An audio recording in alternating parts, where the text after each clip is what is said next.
강아랑의 정치톡 시간입니다. 2월 8일 시선을 집중시킨 정치뉴스 만나보시죠. 첫 번째 정치톡은 분노의 한 목소리입니다. 어젯밤 아마 이것 때문에 잠 못 이룬 분들 많으시죠.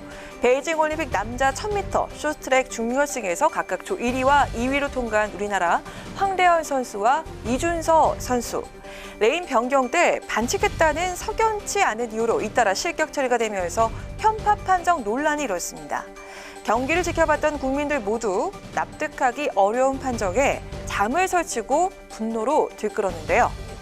대선 전국에서 사사건건 충돌하고 있는 후보들과 여야 정치권도 모처럼 분노와 비판에 한 목소리를 냈습니다. 먼저 민주당 이재명 후보, 어젯밤 SNS를 통해서 베이징 동계올림픽 쇼트트랙 편파 판정에 실망과 분노를 금할 수 없다면서 실력으로 끝까지 최선을 다한 우리 선수단 여러분이 진정한 승자라고 강조했고요. 국민의힘 윤석열 후보는 오늘 우리 선수들의 분노와 좌절에 대해서 깊이 공감한다며 이번 올림픽 상황을 보고 우리 아이들이 공정이란 문제에 실망하지 않았을까 걱정이라고 덧붙였습니다. 국민의당 안철수 후보도 SNS를 통해서 편파 판정으로 우리 선수들의 금메달을 도둑맞았다며 중국 심판단의 못된 짓에 국민과 함께 분노한다고 비판했고, 정의당 심상정 후보는 석연치 않은 판정으로 올림픽 정신이 훼손되고 있다면서 그 어느 올림픽보다 공명정대한 올림픽이 돼야 한다고 밝혔습니다.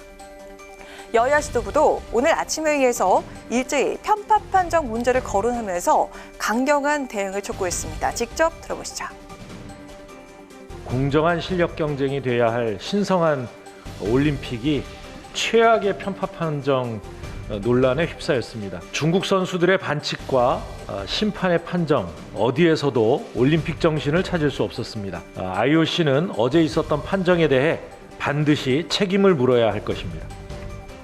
개막식 때 한복 입은 조선족 여성을 내세운 한복 공정으로 우리 온 국민의 화를 돋구더니 어제는 말도 안 되는 쇼트트랙 편파 판정으로 많은 국민들을 분노케 하고 밤잠을 설치게 했습니다. 이제 문재인 정부는 중국의 눈치만 보지 말고 부당한 행위에 대해서는 강력히 항의해야 합니다. 네, 이 밖에도 정치권에선 올림픽이 아니라 중국 운동회 아니냐, 중국이 중국했다, 눈 뜨고 코 베이징이라면서 오늘 하루 종일 베이징 올림픽의 편파 판정 논란에 분노를 쏟아냈습니다. 대한체육회는 오늘 긴급 기자회견을 열고 이번 판정과 관련해서 국제스포츠중재재판소에 제소할 예정이라고 발표했는데요. 지난 4년간 피땀 흘린 선수들의 노력이 정정당당하게 평가받고 스포츠 정신과 올림픽 정신이 바로 설 수 있도록 다각적이고 신속한 대응이 이루어지길 바랍니다. 이어서 오늘의 두 번째 정치톡은 함께할 건 소맥분입니다. 대선 시계가 결전의 날을 향해서 빨라지기 시작하면서 여야 간 신경전 더욱더 날카로워지고 있습니다. 특히 다음 주 있을 후보 등록을 앞두고 단일화 문제가 중대한 막판 변수 중의 하나로 부상하고 있습니다. 야권 후보 단일화를 놓고 밀당을 이어가고 있는 국민의힘 윤석열 후보와 국민의당 안철수 후보.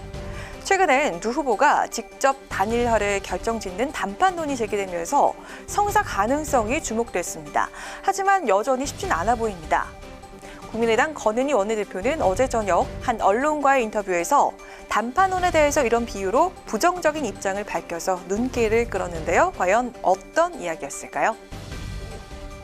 윤석열 후보가 단판 짓는 자리에는 소맥이 올라올 것 같은데요. 안철수 후보는 술을 전혀 안 합니다. 단판 함께 할 게 윤석열 후보는 소맥 빼고는 없을 것 같은데 소맥을 함께 하지 못하니 함께 할 수 있는 게 없고 기대하지 않으시는 게 맞습니다. 윤석열 후보와 단판에서 함께 할 건 소맥. 소주와 맥주를 섞은 폭탄주죠. 소맥뿐인데 안철수 후보가 술을 전혀 마시지 못하니 함께 할 수 있는 게 없다. 권 원내대표는 이렇게 언급하면서 두 사람의 회동을 이솝우화에 나오는 여우와 두루미에 비유를 하기도 했습니다. 여우와 두루미가 서로 각자의 집에 초대받았지만 먹을 수 없는 그릇에 음식이 담겨 나와서 결국 초대받은 쪽은 먹지 못하고 돌아온다는 내용인데, 권 원내대표는 두 사람 회동 역시 이런 결과가 초래될 게 뻔하다는 주장입니다. 함께할 건 소맥뿐이라는 국민의당 입장뿐만 아니라 국민의힘 내에서도 이준석 대표 등 단일화 반대론자의 목소리가 여전히 강경할 상황인데요. 많은 난관에도 불구하고 대선 승리라는 목표 아래 윤석열, 안철수 두 후보의 단일화 담판이 성사될 수 있을지 좀 더 지켜봐야겠습니다. 지금까지 강은항의 정치톡이었습니다.